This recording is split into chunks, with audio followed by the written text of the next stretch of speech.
Clydeside was once the shipbuilding capital of the world, and then, like so much of Britain's heavy industry, in the 60s, 70s and 80s it went into near terminal decline. We're here today on Clydeside to meet the man whose company and whose vision has brought shipbuilding back to life on the Clyde. Glasgow meant shipbuilding and shipbuilding meant Glasgow. Anyone who was anyone worked in the yards. Recognise him? Billy Connolly. But then, despite resistance from the workers led by the legendary Jimmy Reed, chronic underinvestment and global competition brought shipbuilding on the Clyde to its knees. Jim McColl was an apprentice on Clydeside in the late 1960s and early 1970s.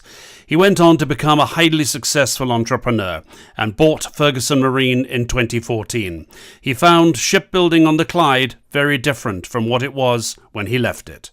There were a huge number of yards on the Clyde at that time, and just one by one you saw them all disappearing until, this was the last one, the last commercial shipyard, doing the last of the small ferries. So it actually shut down, and I come in and bought it out of administration. Can